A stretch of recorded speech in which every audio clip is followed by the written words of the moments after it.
I'm glad both of you came for counseling before your weddings. Marriage is a beautiful gift, but I will not lie to you. It is also hard work. Love alone is not enough to sustain it. Pastor, we understand. But honestly, we love each other so much. Divorce? That can never happen to us. Yes, Pastor. We've been through a lot already. We're certain nothing will ever break us apart. We say the same. We don't even argue much. We just click. Do you know how many couples I've counseled who sat in those same chairs, saying those exact same words? Pastor, we love each other too much. Nothing can separate us. And yet, not many years later, they were sitting here again, broken, bitter enemies of each other. Let me explain why. Divorce does not come in one day.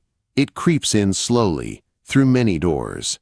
Some couples enter marriage with unrealistic expectations. They think the excitement of love will solve everything, but they are not prepared for responsibilities, challenges, and differences. Pastor, we hear you.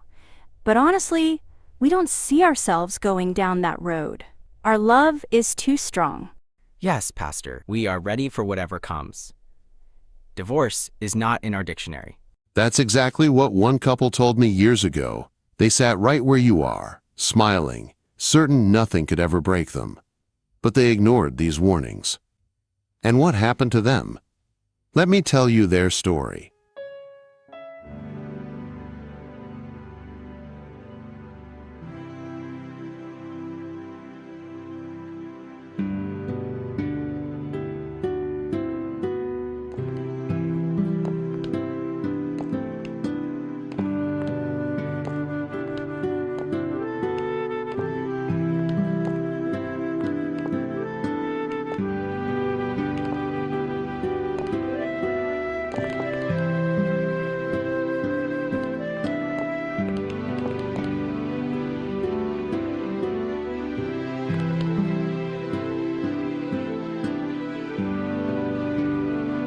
Patrick, repeat after me.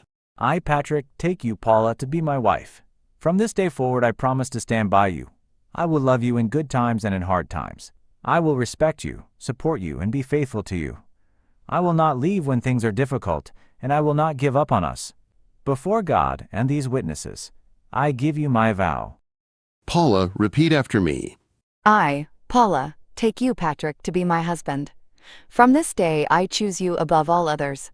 I will love you, honor you, and walk with you through every season. I promise to be patient, to forgive, and to keep building this marriage with you.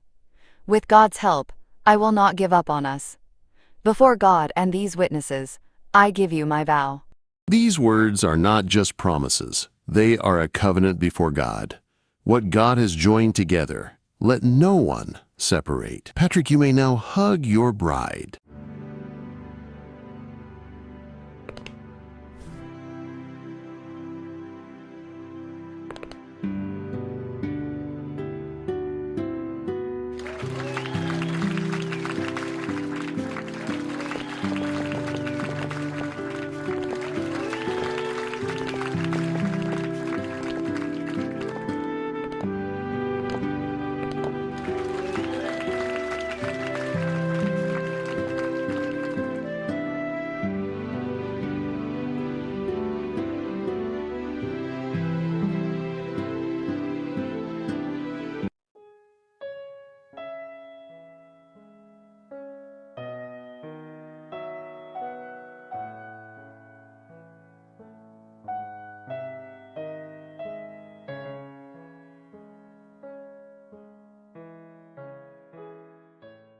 You know, this feels so good. Finally calling you my wife, waking up and knowing this is our home.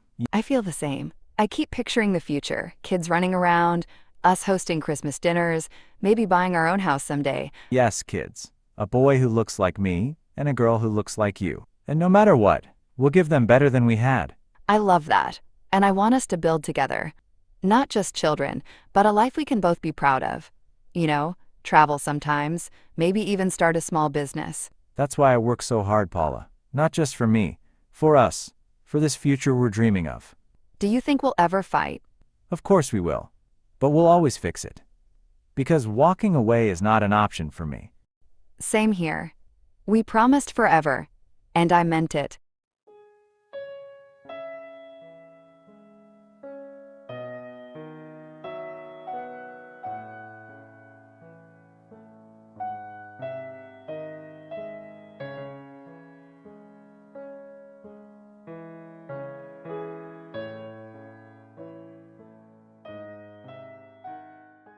Patrick, we need to talk.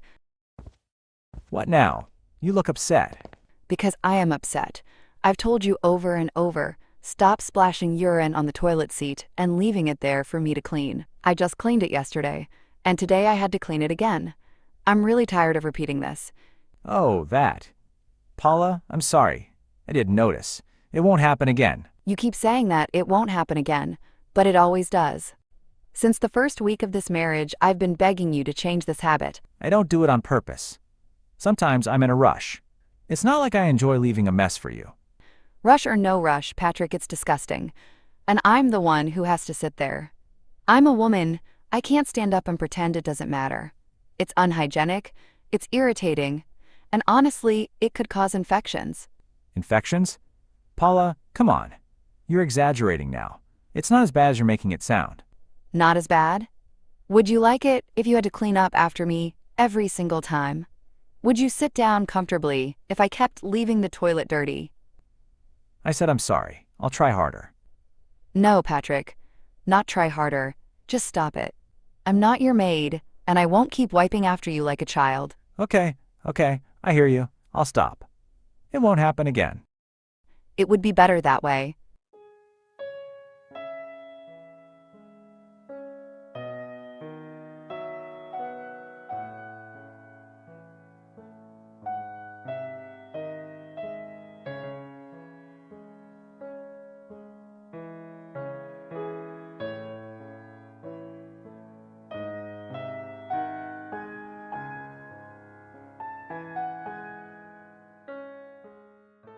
Paula, this food is salty again.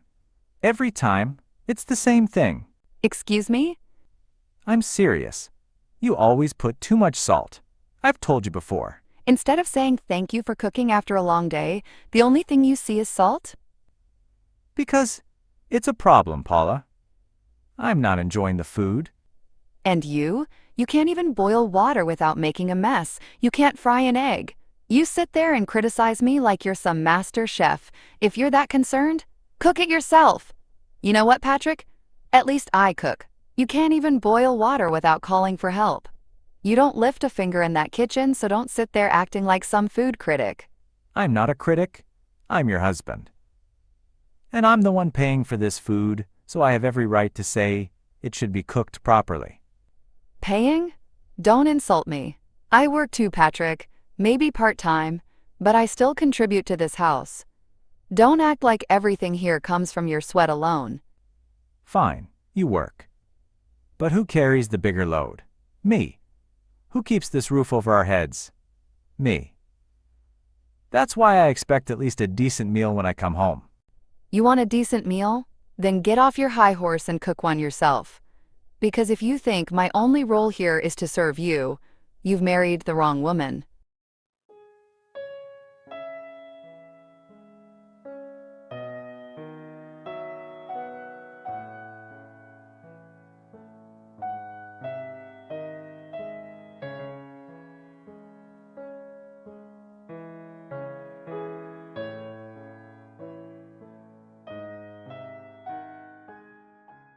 Patrick, can you please take the trash on your way to the store? I'm not going to the store. Fine. Then can you just take it out from the kitchen now? It's already smelling. Paula, it's Saturday morning. Give me a break. I work all week. Let me just rest.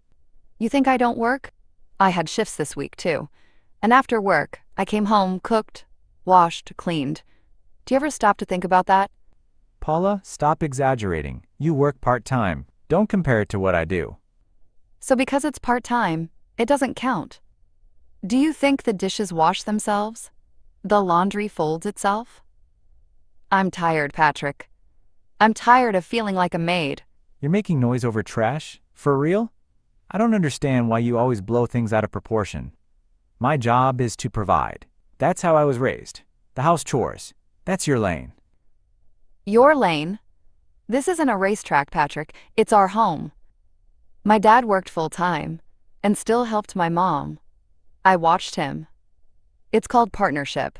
Well, I'm not your dad. I wasn't brought up that way. My job is to put food on the table and pay the bills. That's what I focus on. Fine. If that's the case, then from now on, I won't contribute financially anymore. Since you're the provider, then provide. Don't expect me to keep covering half while carrying the house too. Paula, don't start that nonsense. You know very well my salary alone won't stretch. Then maybe you'll think twice before treating me like free labor.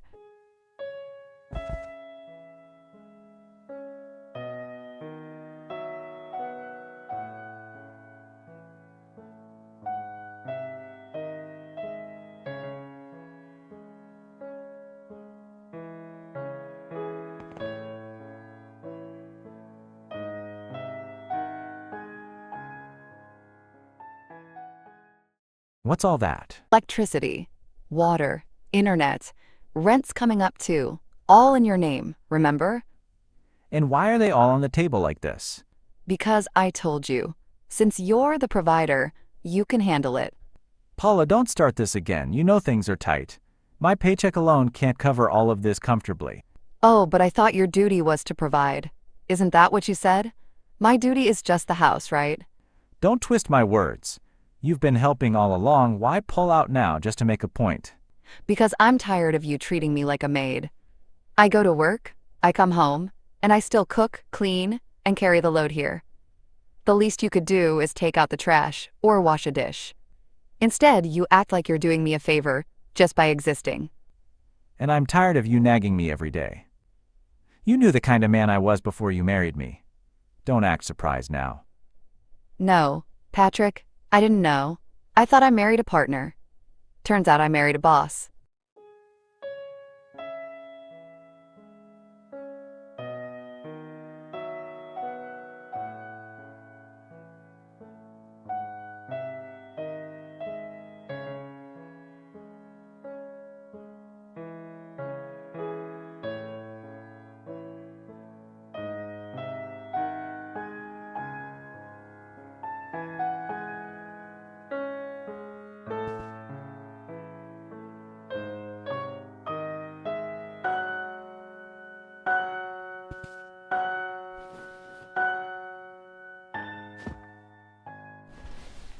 Paula, come closer.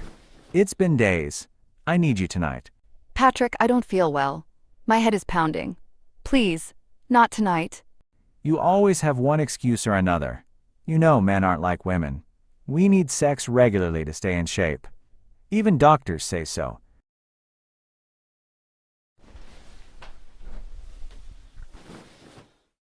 Stay in shape? Patrick, do you hear yourself? You make sex sound like some medical prescription. Is that all it is to you? I'm just saying, it's natural. Men are wired this way. If I keep holding back, it'll affect me. Stop it, Patrick.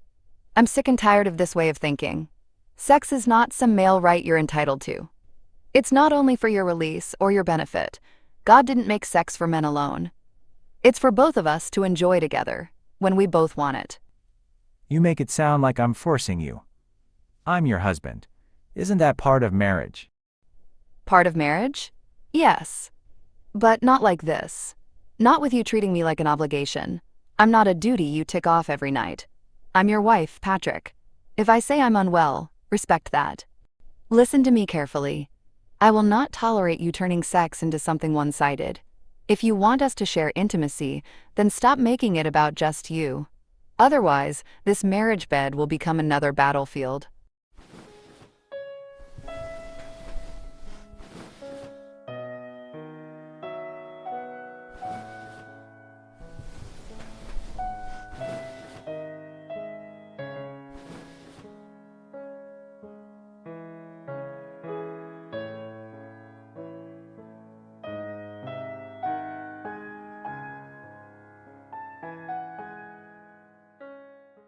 Gabby, I don't even know where to start. It feels like my marriage is falling apart, and it's not even been a year yet. That serious? What happened? At first, everything was good. The honeymoon phase, laughter, plans for the future. But now, it's like cracks are showing everywhere. We fight over the smallest things. It's exhausting. And how do you feel about all this? Honestly, regretful. Sometimes I catch myself wondering if I made a mistake. I never thought marriage would feel this bitter, this soon. Patrick, listen to me. What you're describing is normal. Every couple goes through this stage. Normal?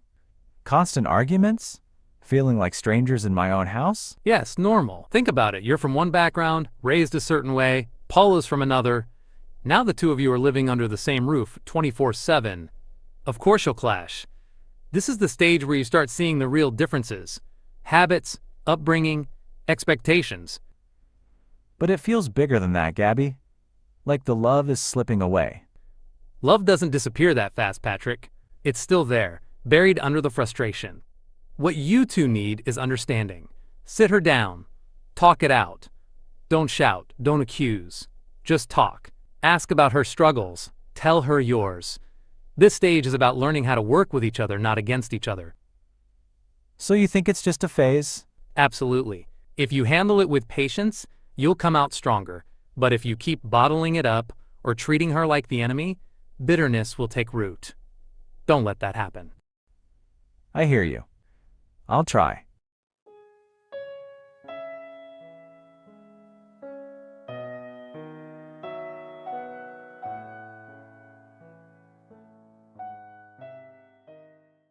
I realized today that I'd been letting my own idea of marriage blind me. I came into this thinking providing was enough, but I haven't been treating you like a partner. I've been stubborn, and I'm sorry. I've been stubborn too. I kept holding on to my expectations of what I thought marriage should look like some perfect picture in my head. And whenever you didn't match it, I got angry, instead of trying to understand you. I thought love alone would carry us through. But love doesn't do the cooking, or take out the trash, or pay the bills. We both have to do that work. Together. And I thought if I kept pointing out what you weren't doing, you'd eventually change. But I wasn't building the marriage either. I was just picking at it. I don't want us to be enemies, Paula. I don't want regret in this marriage. I love you. And I'm willing to work out our differences if you are. I love you too. I don't want to keep fighting. Let's promise each other. No more letting expectations cloud our minds. We'll build this together, even if it's messy sometimes. Deal. We'll make this work.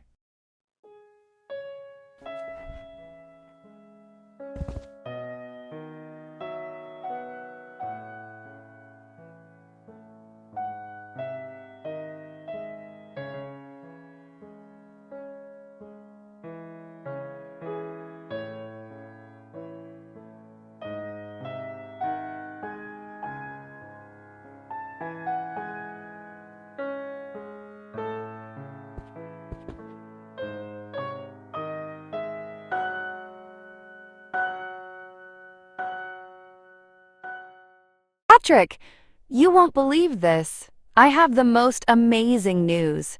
What is it? You look like you just won the lottery. Even better. I'm pregnant.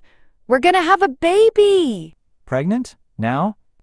Yes, now. Isn't it wonderful? Finally. A little one of our own. I've been dreaming about this moment. Paula? I don't know. I wasn't really ready for this. What do you mean you're not ready? We're married. This is the natural next step. I know, but things are already tough. Finances, other things. Adding a baby to this? It's a lot. Listen to me. This baby isn't a burden. This is a blessing. A new chance for us. Maybe this child will even bring us closer. We're strain our lives. Don't say that. This is our child, Patrick. Our future.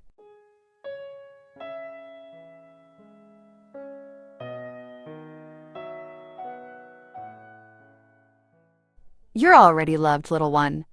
Mommy's so happy you're here.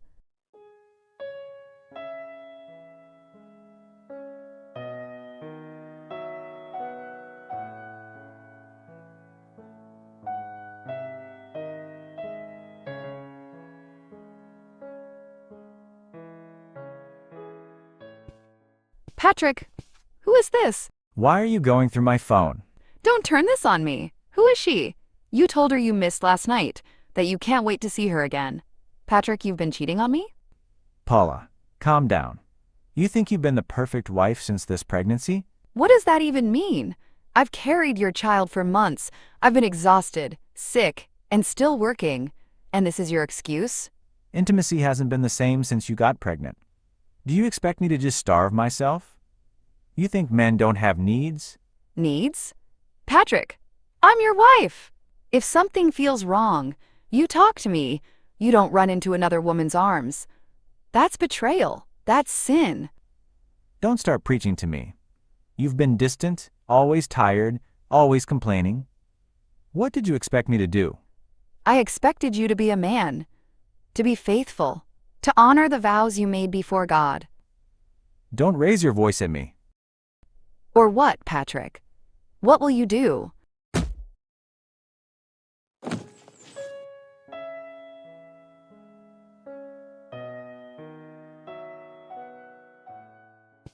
You dare raise your hands on me? On me and this child?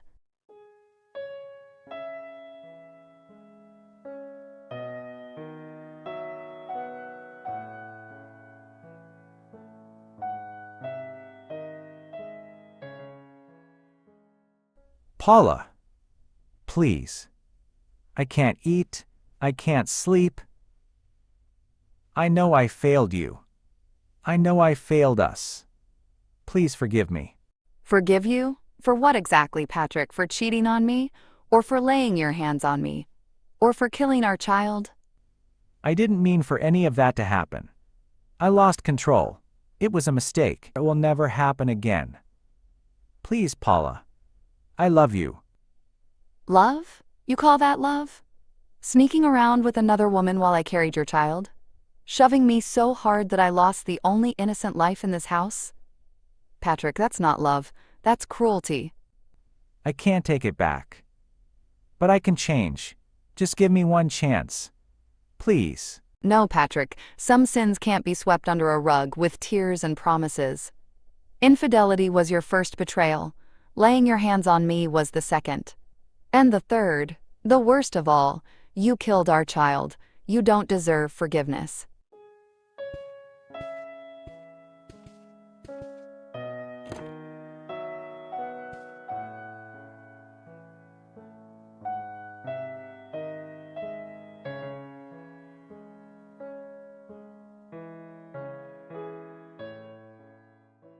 Patrick, if they start giving out Best Worker of the Month, I think you'll win it without competition. You've been staying overtime almost every day. Oh, that? It's nothing. I just want to make sure deadlines don't choke me later. Still, it's impressive. Most of us can't wait to clock out the moment the day ends. But you stay back like the office is your second home. I guess I just prefer to keep my mind occupied. Work helps me do that. You must really love this job then. Or maybe you're aiming for that promotion faster than the rest of us? No, nothing like that. I'm just focused. That's all. Focused is good. But hey, don't overdo it. Sometimes you need to rest too. Yeah, I know. But for now, this feels like the best thing I can do with my time. Fair enough. Anyway, keep it up. You're setting a new standard for the rest of us. Thanks. I appreciate it.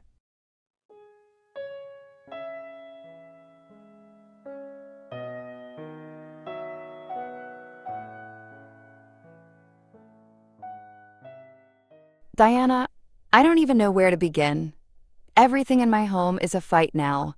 From little things like food and chores to bigger things like money. There's no peace anymore. Paula, marriages go through rough patches. Maybe it just feels worse right now. You both can still work it out. No, Diana. I don't want to work it out anymore. I can't even stand seeing Patrick's face. The love I had for him is gone. Completely gone. Are you sure about that? Sometimes anger can cloud everything. Later, when things cool down, you might feel differently. I've thought about it over and over. This isn't anger talking. I truly don't love him anymore. I want a divorce as soon as possible. Paula, divorce is not a light decision. You'll be carrying a lot with you if you choose that path. Are you sure you're ready for all that comes with it? I'd rather carry the weight of divorce than live another day in that house pretending. My mind is made up, Diana. I want out. I wish I could convince you to slow down, at least give it some more time. Time won't change anything. My decision is final. I'm done.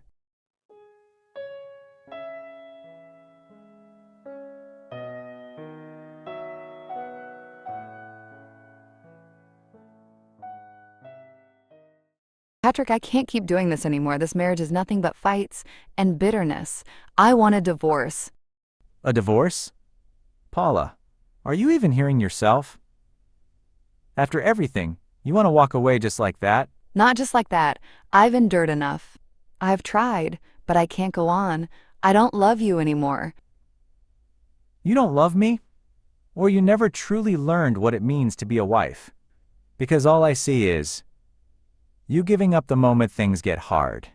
Don't turn this on me. You cheated on me, Patrick. You raised your hand against me. You killed our child. And even after all that, you still refuse to take responsibility. And you think you're innocent? You've disrespected me in my own home. You've refused to submit. You've made this marriage a battlefield because you don't know how to place your role as a wife. If being a wife means accepting abuse, betrayal, and blame for everything, then I'd rather not be one. I'm done. Paula, I will not divorce you. You're my wife. And I won't let you just walk out and disgrace me like that. You don't get to decide for me anymore. I'm leaving, Patrick. Divorce is the only way forward, whether you agree or not. You're making the biggest mistake of your life. And when it destroys you, don't say I didn't warn you. The biggest mistake of my life was thinking this marriage would ever work. That mistake ends tonight.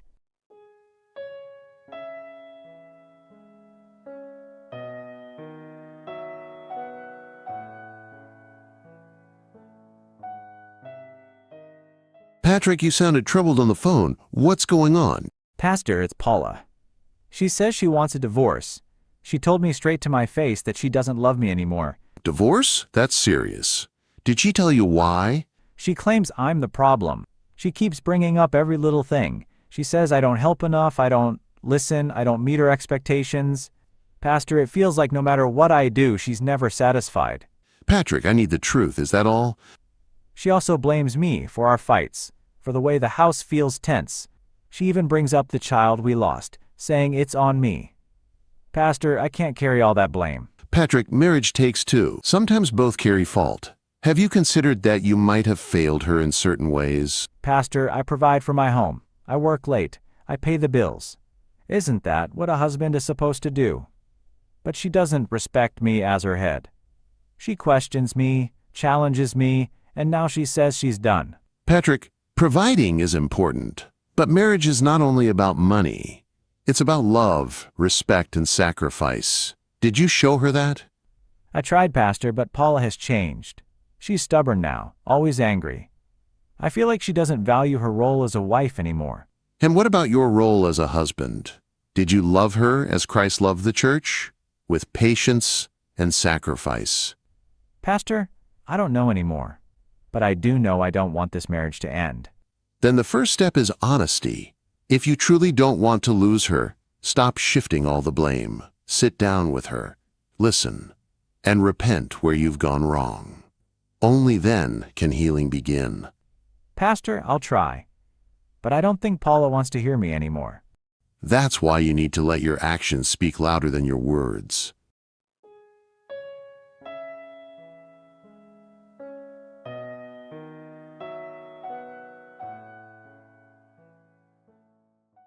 Paula, I can't believe what I'm hearing. You want to divorce your husband? Mom, I've endured enough. Patrick cheated on me, he raised his hands on me, and he has never once taken responsibility. I can't live with him anymore. I'm not excusing his faults, but marriage is never without battles. You don't run away from the first storm you meet. You fight through it. Mom, this isn't the first storm. It's been one storm after another since the wedding. I feel like I've been fighting alone. And have you been perfect? Did you respect him the way a wife should? Did you submit when you needed to? You're quick to see his wrongs, Paula, but what about your own? Mom, how can you say that? I've bent over backwards trying to make this marriage work. But how do you respect a man who humiliates you and raises his hands on you? You don't throw away your marriage because of anger.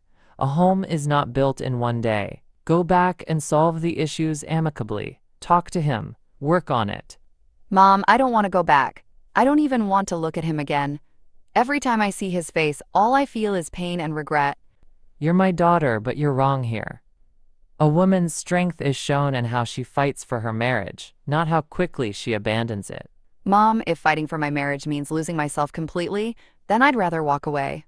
My decision is final. Paula, you're making a dangerous choice. Think carefully before you destroy your own home. Mom, the home was already destroyed the day Patrick betrayed me. There's nothing left to save.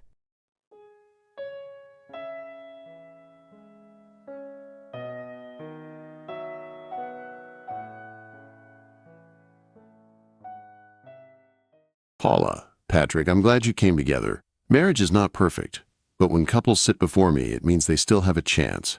Tell me, what is happening? Pastor, what isn't happening? Patrick has failed me in every way possible. He cheated on me while I was pregnant. He shoved me, and I lost the baby. He never admits his faults. He always blames me. I don't see why I should stay. Pastor, I know I've made mistakes, but she exaggerates everything. I apologize for what happened, but Paula refuses to let anything go. She throws my past in my face every day. Because you've never changed, Patrick.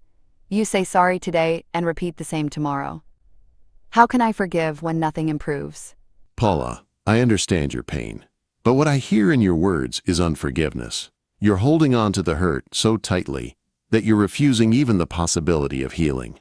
Pastor, with respect, how do you forgive a man who betrays you, who lays his hands on you, who causes you to bury your own child? Tell me how. Forgiveness doesn't mean forgetting, Paula. It means choosing not to let bitterness destroy you further. The Bible says forgive, as Christ forgave you. If you harbor unforgiveness, you'll carry that poison with you, even into another relationship or another season of life. Pastor, I've heard all of that before. But I don't want to carry on with Patrick. I don't love him anymore. Divorce is the only way forward. See, Pastor? She's made up her mind. She won't even try.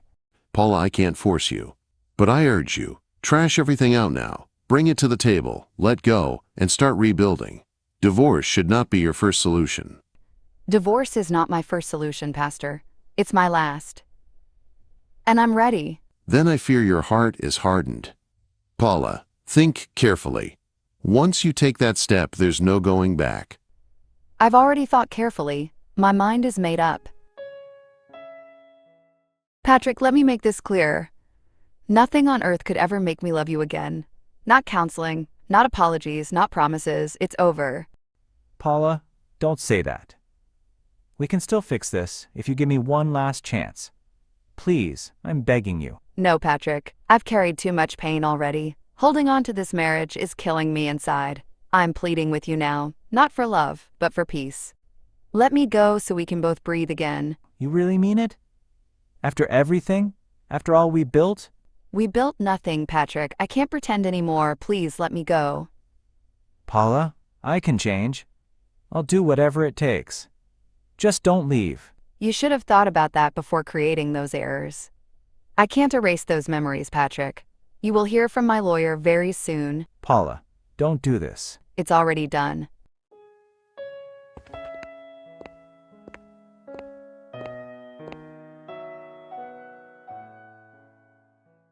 I've shared this story with you not to frighten you, but to prepare you. Love is beautiful, but it is not enough on its own. Now you know how some couples destroy their marriage with poor communication. Misunderstandings pile up because they don't listen, or they use harsh words that wound. Financial strain has broken many homes. Debt, unemployment, reckless spending, or keeping secrets about money. And then there is infidelity. Betrayal. Even where love was strong, unfaithfulness tears it down. Some marriages collapse because of unresolved conflict. They either avoid issues completely, pretending all is well, or they fight in destructive ways until respect dies. There is also family interference, in-laws without boundaries, meddling in decisions, bringing division where there should be unity.